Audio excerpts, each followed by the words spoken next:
Right now, as I tell you this story, a woman sits alone in a cell in Texas, her life suspended between two worlds. The cell is just 6 feet wide, 9 feet long, barely larger than a walk-in closet. The red brick walls of the O'Daniel unit in Gatesville press in on her like a tomb, trapping her in silence, broken only by the buzz of fluorescent lights and the distant shuffle of guards' boots on concrete floors. Inside, Taylor Renee Parker lies stretched out on her narrow cot, staring at the same concrete ceiling she has memorized for over 2 years. Night after night, she counts the cracks, the faint stains, the shadows that creep across the room. Each one reminds her that time is crawling forward, carrying her closer to the day when the state of Texas may decide it is time for her life to end.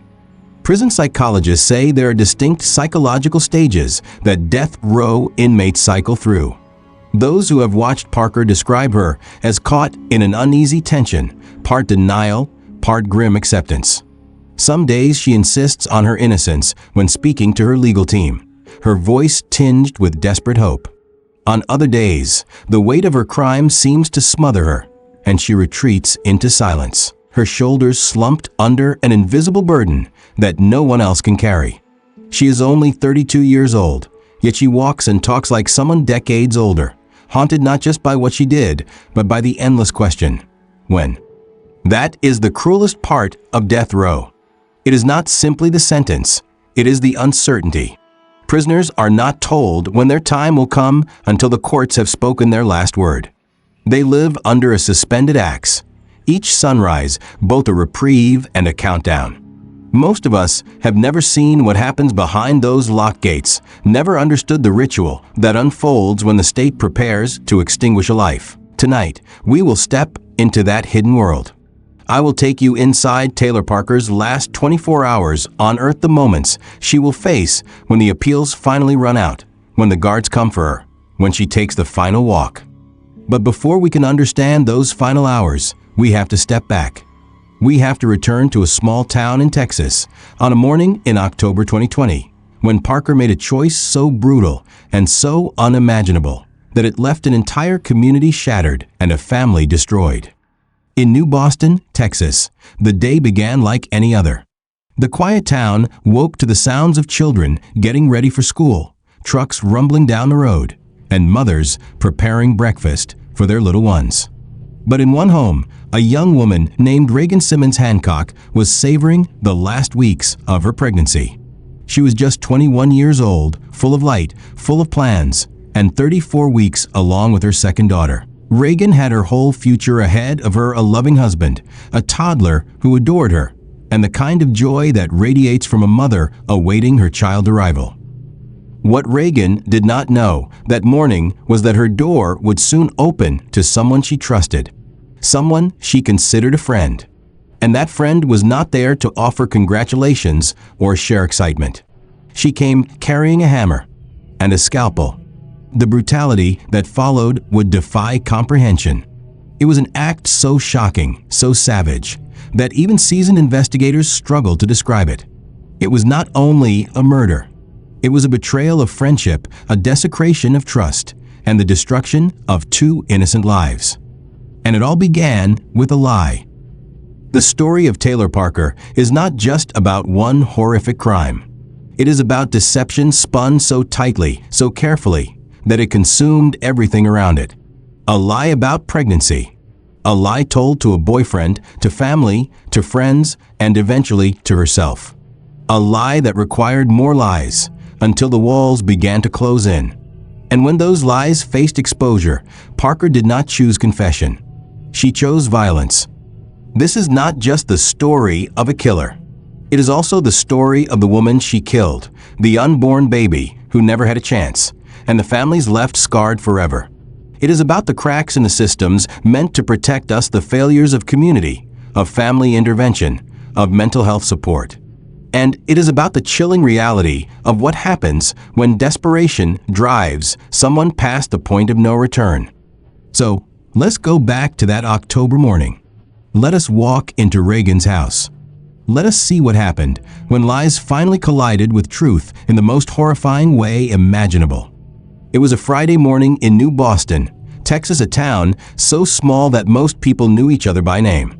On the surface, nothing seemed out of the ordinary. The October air was crisp, the streets calm, the kind of morning that felt safe, almost sleepy. Inside a modest brick home, 21-year-old Reagan Simmons Hancock was savoring the final weeks of her pregnancy. She was 34 weeks along and glowing with anticipation, counting down the days until she would welcome her daughter into the world. Reagan had always been the kind of person who radiated warmth. She was a devoted wife, a mother to a lively 3-year-old girl, and a young woman who carried an infectious joy. Friends remembered her as selfless, always willing to help others. She had even helped Taylor Parker, the woman who would later betray her, by photographing her engagement and wedding pictures. Reagan trusted Parker. To her, Taylor was more than an acquaintance. She was a friend. And that trust would become the opening through which unimaginable horror entered her life. That morning, Reagan's home should have been filled with the simple sounds of family life. Her toddler moving from room to room, the clink of dishes in the sink, perhaps music playing softly in the background. Instead, the house would echo with violence, an eruption of chaos so vicious that it shocked even hardened investigators. Taylor Parker arrived armed with a hammer and a scalpel. These were not weapons of impulse, not items grabbed in a sudden fit of anger. They were chosen, deliberate, waiting in her hands for a single terrible purpose. Parker was not there to talk, to reconcile, or to confess her lies. She was there to take something that was never hers. The attack was savage. Reagan was struck again and again in the head, the hammer crashing down with such force that her skull compressed against her brain. Yet even after those brutal blows, Reagan was still alive. Her body fought to survive, her will refusing to give in. And that was when Parker made her next move. She took the scalpel and began cutting, from hip to hip. Reagan's final moments were filled with agony no words can fully capture.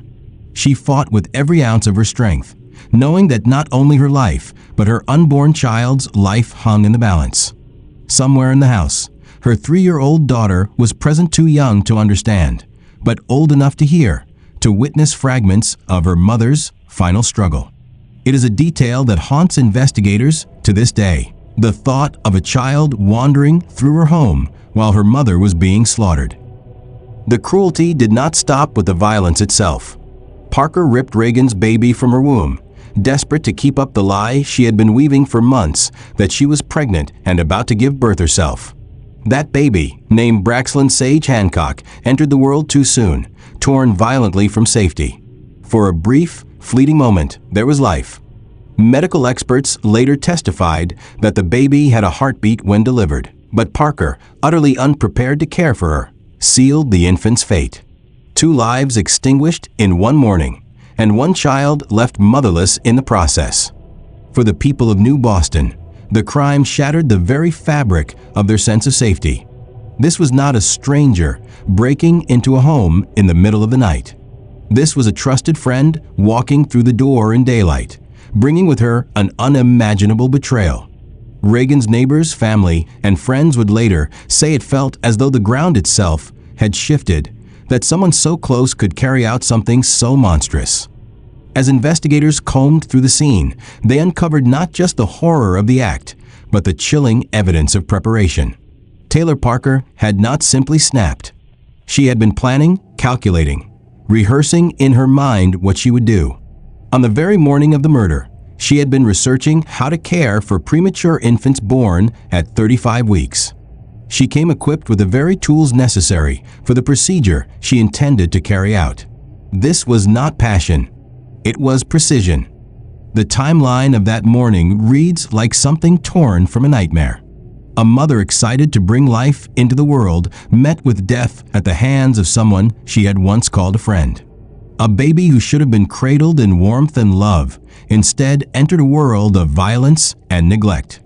A toddler, innocent and unaware, would grow up carrying the shadow of what she had seen, even if she could not yet understand it.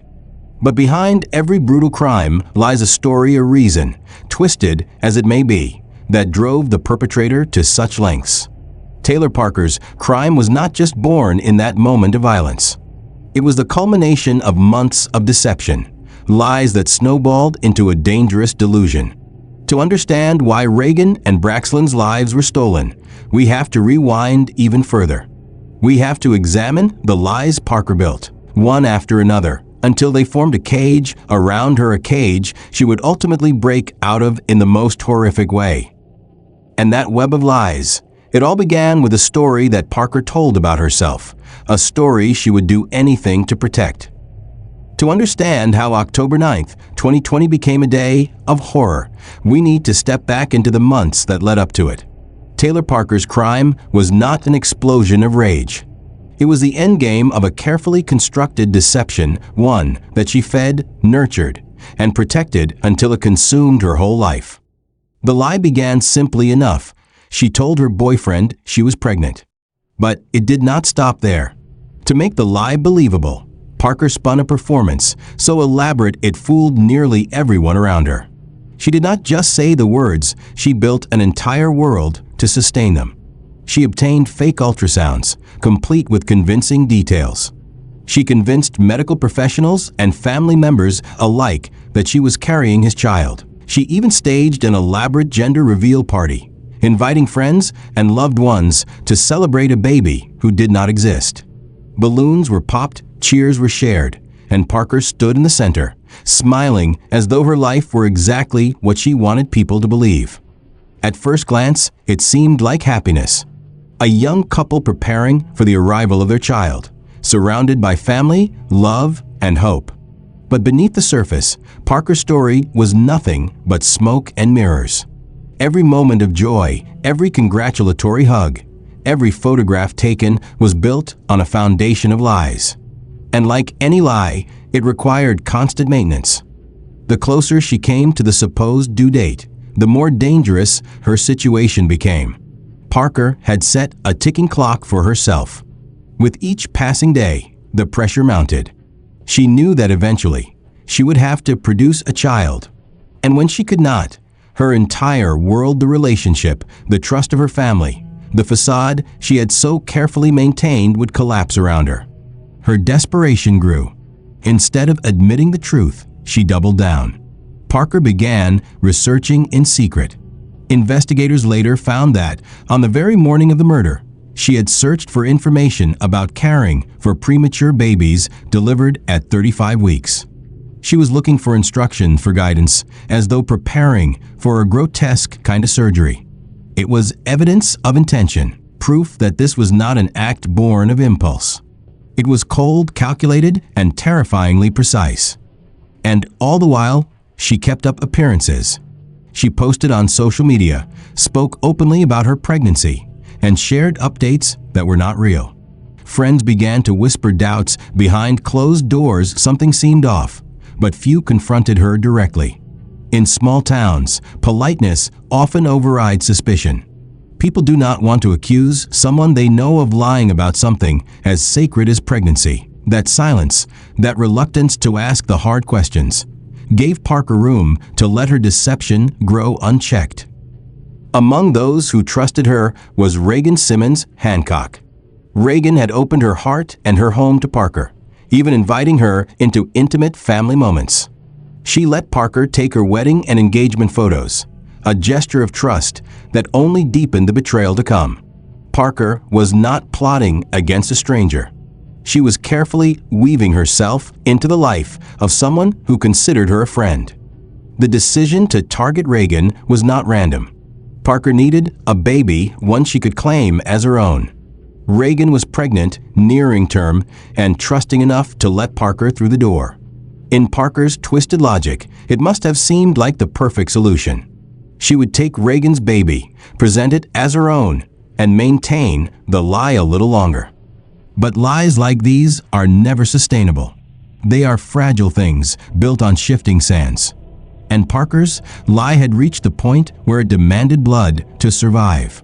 She prepared the tools: a hammer to subdue, a scalpel to cut. These were not items grabbed in panic. They were chosen with purpose, carried into Reagan's home with deliberate intent.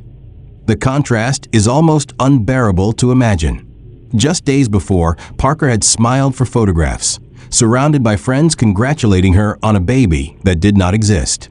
And then, in the quiet of Reagan's home, she transformed into something else entirely.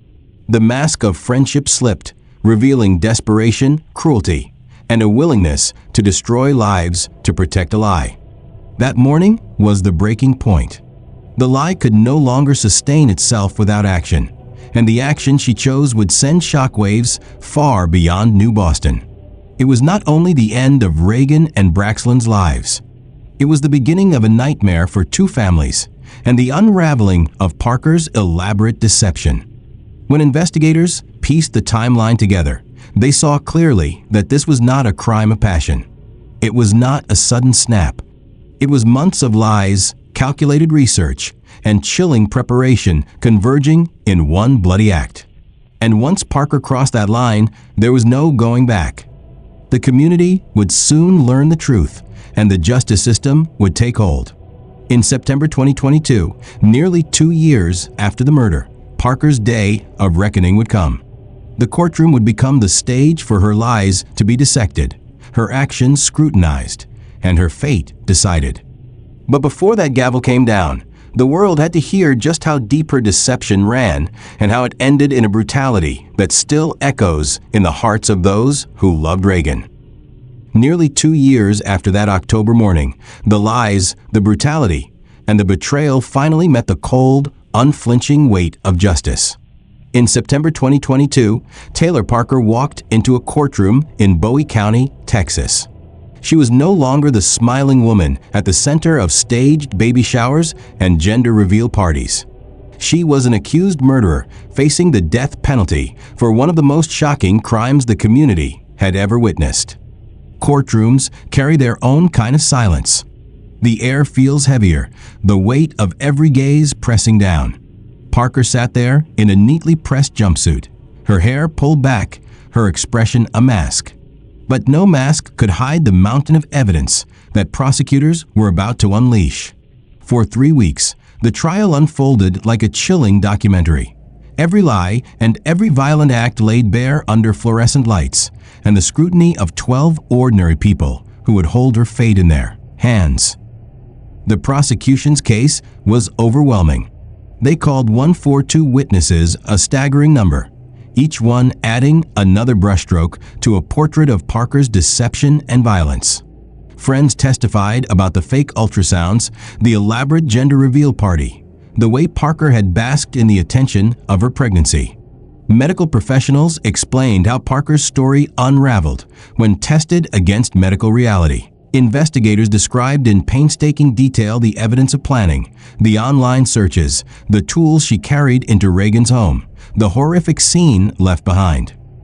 And then came the testimony that silenced the room, the final moments of Reagan Simmons Hancock's life. Prosecutors did not shy away from the brutality. They told the jury how Reagan was struck in the head so violently that her skull compressed against her brain. They explained how she was still alive when Parker began cutting into her abdomen, hip to steal the baby from her womb. They painted the picture of a mother fighting for her life and for her unborn daughter's life, even as her toddler lingered nearby. The jury listened, some with their heads bowed, others with tears in their eyes.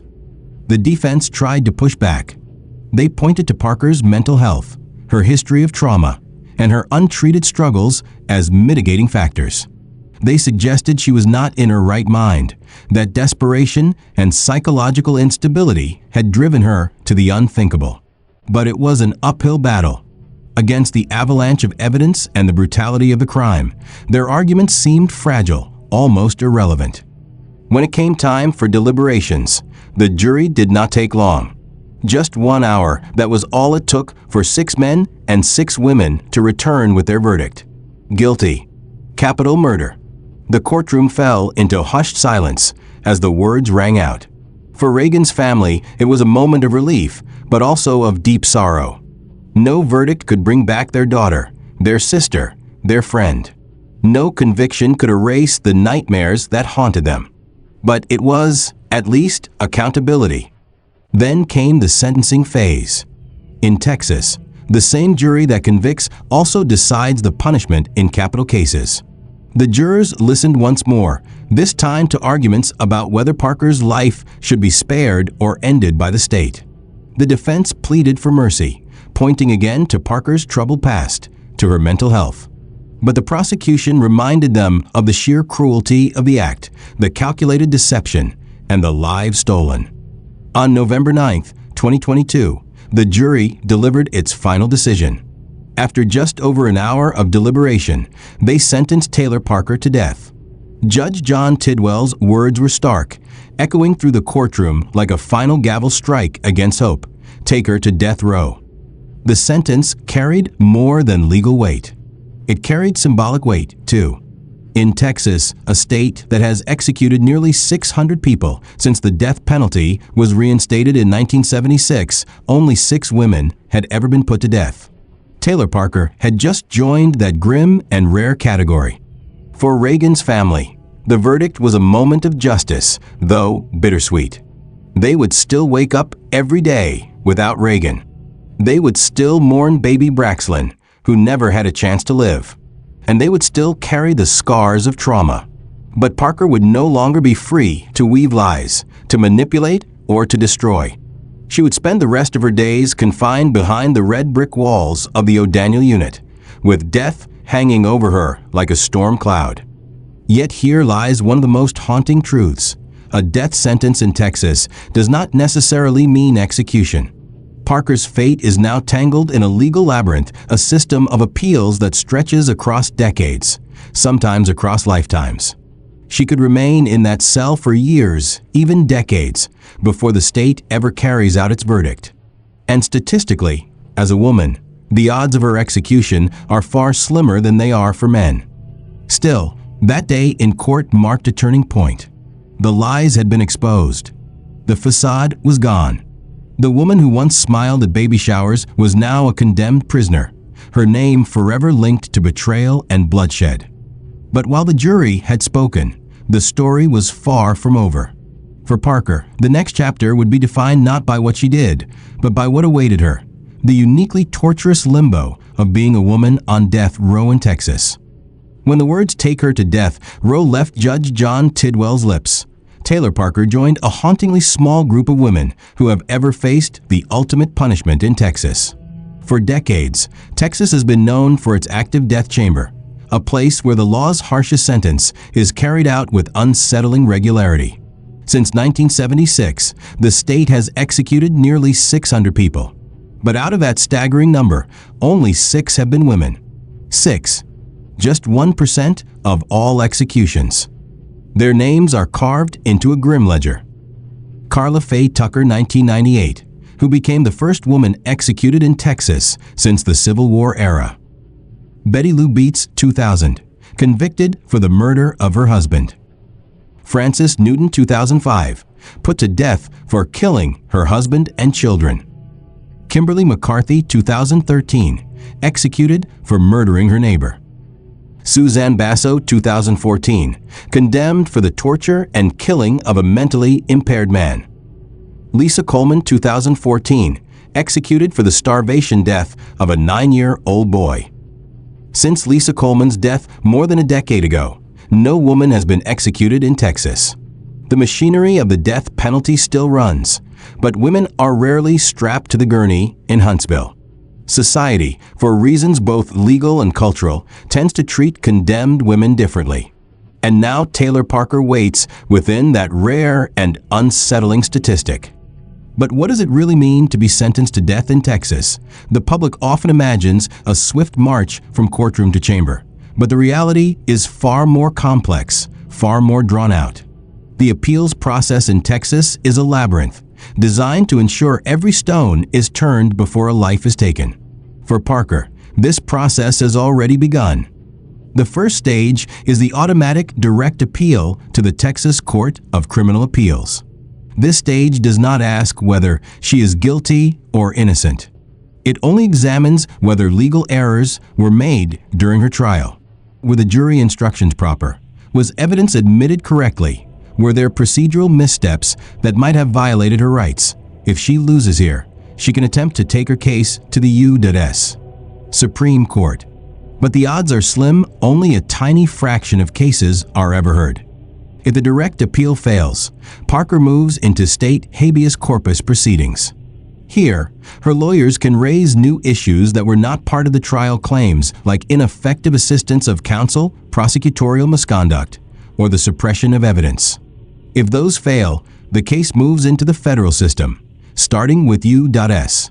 District Court, then the Fifth Circuit Court of Appeals, and potentially back to the Supreme Court again. Each stage takes years. Lawyers file motions, judges deliberate, clerks prepare records. The legal clock moves at a glacial pace. According to the Texas Department of Criminal Justice, inmates who are ultimately executed spend, on average, more than 11 years on death row. But that number is misleading. It only accounts for those who reach the end. For those still waiting, the average is closer to 18 years. Some linger for decades. One inmate spent 32 years on death row before his execution in 2023. That is the reality Taylor Parker faces. She is 32 years old today. If the state does carry out her execution, it may not happen until she is in her 50s or even later. And that is if it happens at all. The truth is, several legal technicalities could potentially spare her from execution. Her defense attorneys are already preparing to challenge her conviction, raising issues about the admission of graphic crime scene photographs, jury selection procedures, and the conduct of the prosecution during trial. Mental health could also play a role. Parker's lawyers have argued that she suffered from untreated trauma, that her compulsive lying and desperate need for validation were symptoms of something deeper. If courts decide that her mental health was not adequately addressed during trial, it could open the door for her sentence to be overturned or at least commuted to life imprisonment. Changes in Supreme Court precedent regarding mental illness and the death penalty could also shape her fate in the years to come. But appeals are not just about law, they are about time. For the condemned, time is both a gift and a curse. Each delay offers hope, a chance that something might change. Yet each delay also stretches the psychological torment of waiting, of waking up every morning under the shadow of a death sentence with no date attached. Psychologists who study death row describe it as death in slow motion. The body lives, but the mind is consumed by uncertainty. And while Parker waits, Reagan's family waits too. For them, the appeals process is not a mercy, but another form of torture. Every motion filed, every hearing scheduled, every new legal twist forces them to relive their trauma. Justice feels forever unfinished. Closure remains elusive. That is the paradox of the death penalty in Texas: swift sentences, but slow executions. A punishment meant to be final becomes stretched out across decades, trapping everyone, prisoners, victims' families, and communities in a cycle of grief that never truly ends. For Parker, her story as a condemned woman is only beginning. Ahead of her lies not just the possibility of execution, but the grinding, suffocating existence of life on death row. To understand what that means, we have to step inside her world, into the O'Daniel unit in Gatesville, where the days are long, the walls are unyielding, and the silence is a punishment all its own. When the courtroom doors closed and Taylor Parker was transported to Gatesville, Texas, she entered a new reality. The O'Daniel unit, part of the Mountain View facility, is where Texas houses its small population of condemned women. It is not the Huntsville death chamber, and it is not the brutal isolation of the Polunsky unit where men await their fates, but it is still a place built for the condemned. Parker's new existence is measured in hours, routines, and a gnawing uncertainty that stretches into years. Her cell is stark and confining, just 60 square feet, smaller than the average bathroom. Inside is a metal bed bolted to the wall, a thin mattress, a toilet, a sink, and a small writing table. The air is heavy, the walls painted the same institutional shades of beige and gray.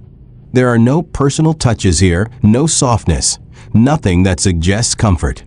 It is not designed for living, it is designed for waiting. And waiting is what Parker does best now. Each day begins at 6 in the morning. The metal door opens just wide enough for a tray of food to slide through a breakfast that is functional but never comforting. Unlike men on death row, who often receive cold sack lunches when staffing is tight, the women here sometimes get hot meals.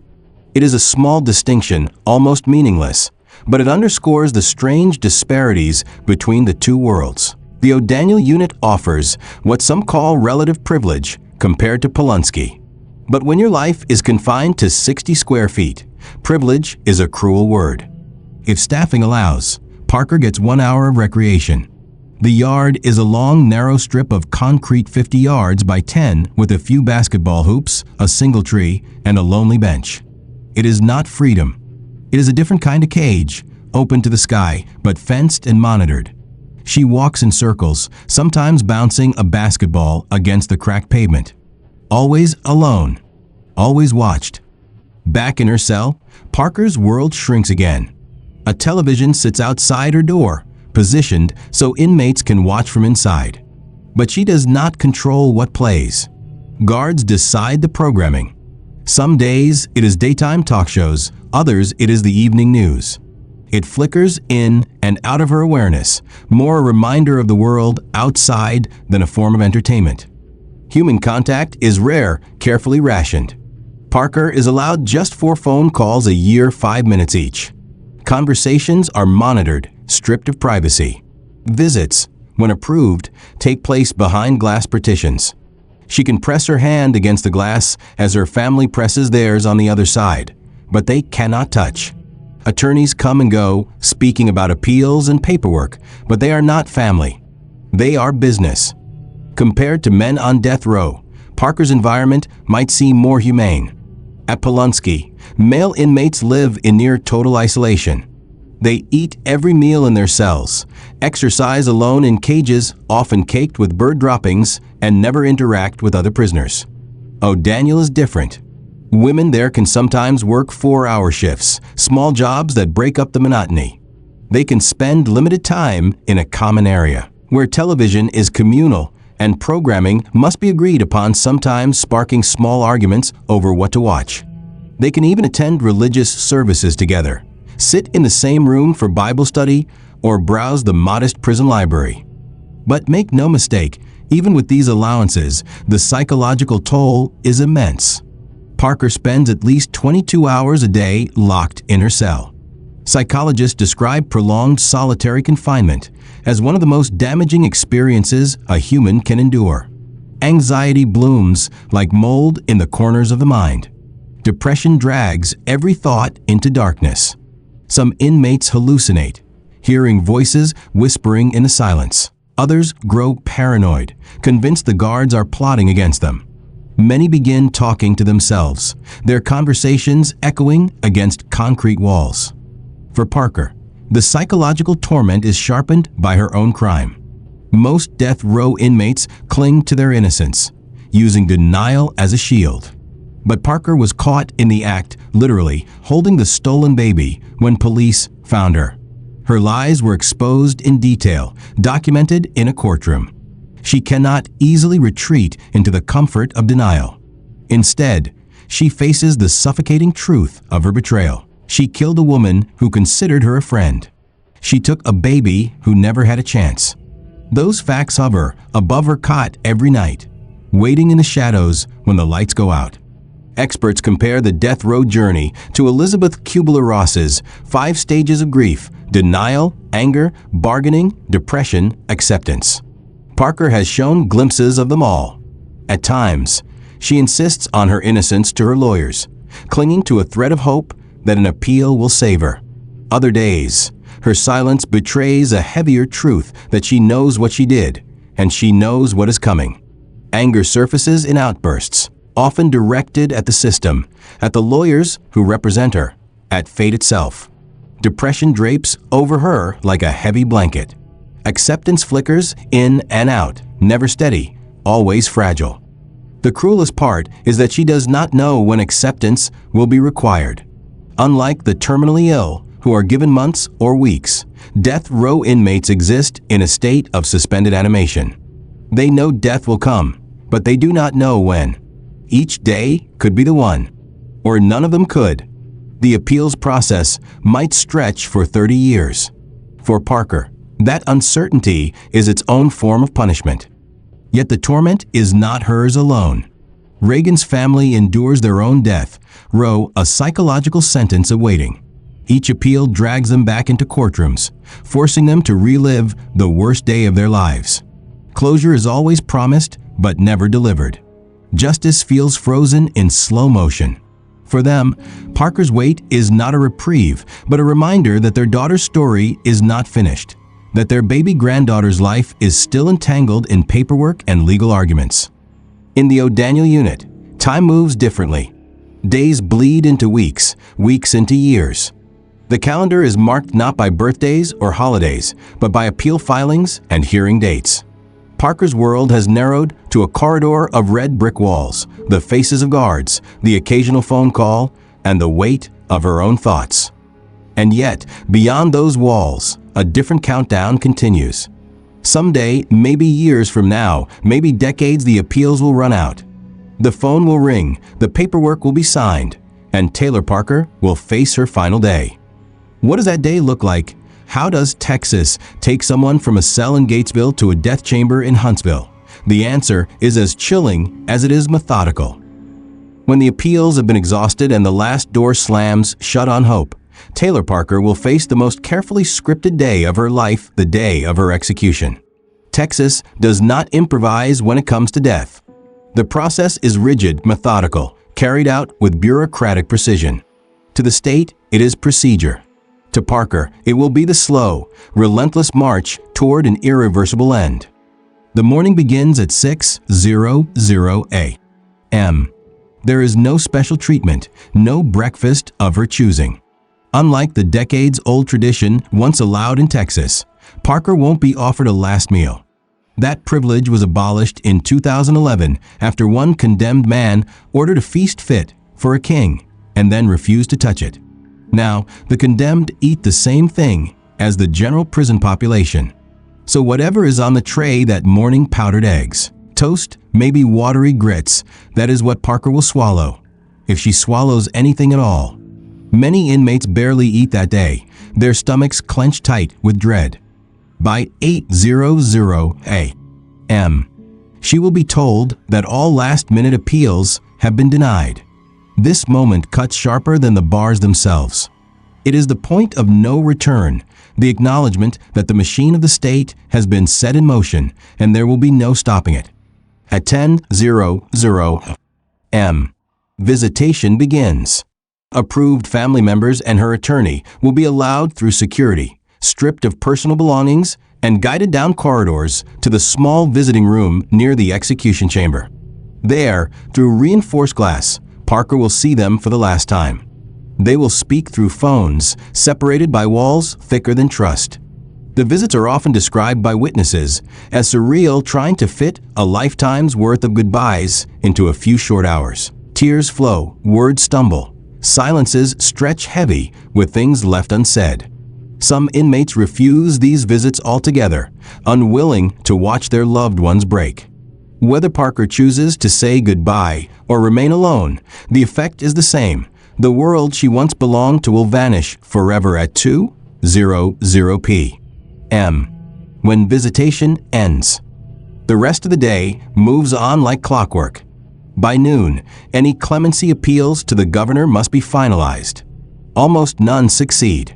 Texas has granted clemency in death penalty cases only sparingly an act, so rare it barely registers as a possibility. At 4:00 p.m., Parker will be given access to a phone for final calls. 5 minutes each, carefully monitored but not recorded. A chance to speak last words of love or regret or denial to voices she will never hear again. By 5:30 p.m., she will be escorted from the holding area at Gatesville to a waiting van.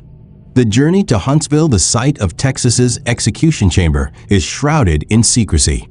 The route, the timing, the method of transport are never disclosed, a final attempt to avoid disruption or ambush. Inside the van, Parker will ride with guards, her hands cuffed, her feet shackled, and her execution packet sitting quietly nearby. The ride is about 2 hours, each mile bringing her closer to the green-walled building known simply as the Walls Unit.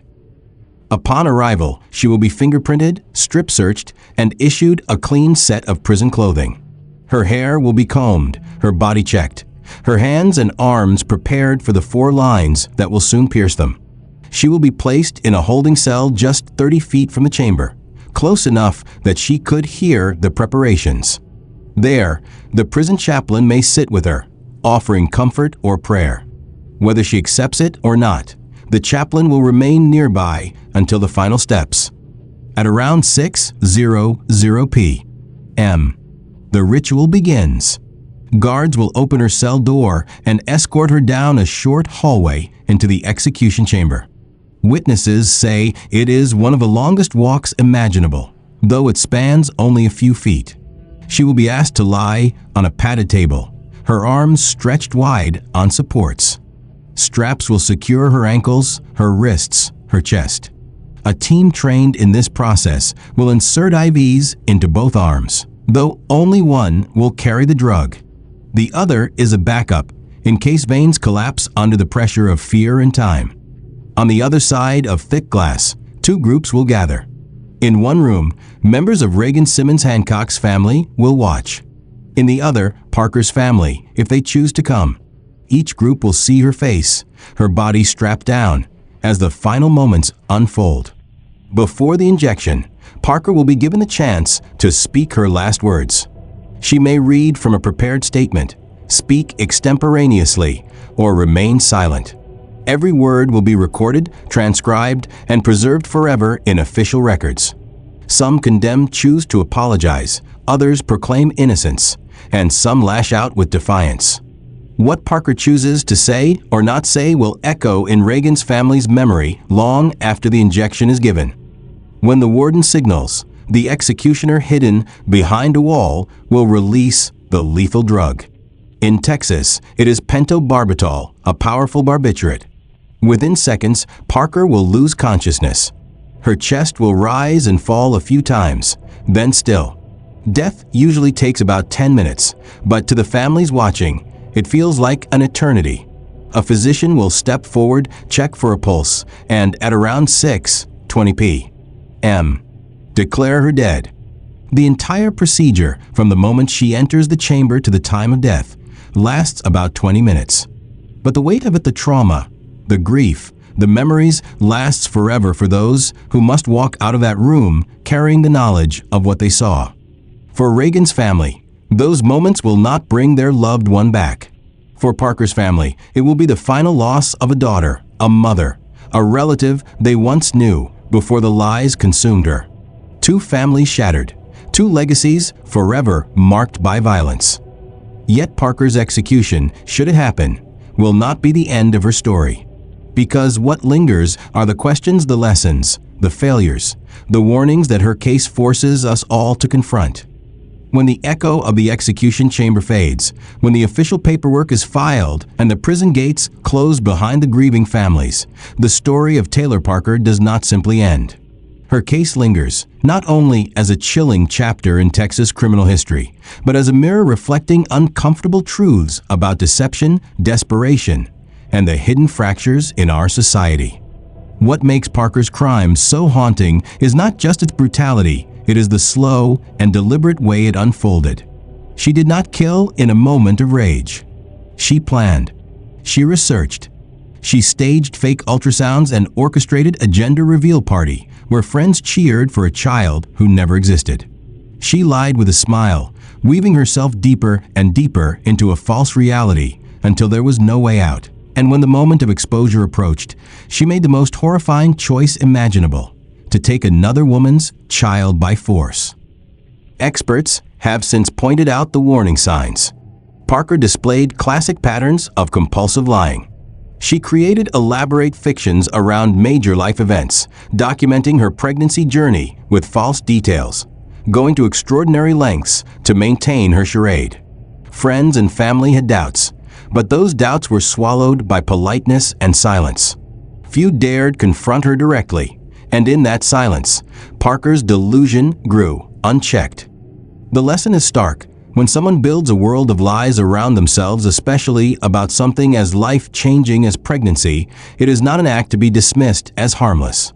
It is a cry for intervention. Difficult conversations might have shattered Parker's facade early, but they also might have saved Reagan and her unborn daughter. Sometimes the most loving thing a community can do is to refuse to enable someone's deception, even if the confrontation feels cruel in the moment. But Parker's story is not only about lies, it is about grief and trauma, too. At just 23 years old, Parker underwent a hysterectomy, a devastating blow that robbed her of the ability to have children. Infertility and reproductive loss can unravel a person's sense of identity, leaving behind wounds that fester in silence. Instead of receiving adequate counseling or support, Parker carried that trauma alone, desperate for validation, desperate to hold onto her relationship. She latched onto the one story she believed could keep her world intact, that she was pregnant. This is where the tragedy broadens beyond one crime. Our society often fails to adequately support those grappling with infertility and pregnancy loss. We whisper about it, tiptoe around it, treat it as shameful or private. But silence breeds desperation. In Parker's case, desperation escalated to violence. No amount of sympathy excuses her actions, but it forces us to ask, what if she had received proper mental health intervention? What if someone had walked with her through her grief instead of leaving her to wrestle with it alone? Could this tragedy have been prevented? And then, of course, there is the devastation left behind. Reagan Simmons Hancock was just 21 years old, a vibrant young woman who loved photography, who adored her husband, and who could not wait to welcome her second daughter into the world. She was a mother who doted on her 3-year-old, a wife who built a home filled with laughter, and a friend who offered kindness even to someone who would later betray her. Her life was stolen in the most brutal way imaginable, her final moments marked by violence instead of joy. Her baby, Braxlyn Sage, never had the chance to take her first breath in safety, never felt her parents' embrace, never knew the love that was waiting for her. Instead, her life ended before it began, a casualty of another woman's lies. For Reagan's family, the nightmare did not end with the trial or even with Parker's death sentence. The appeals process stretches the wound open again and again, forcing them to relive testimony, photographs, and details that no parent or spouse should ever endure. Justice in death penalty cases is slow, sometimes agonizingly so. Closure is promised but rarely delivered. Parker's own family suffers too.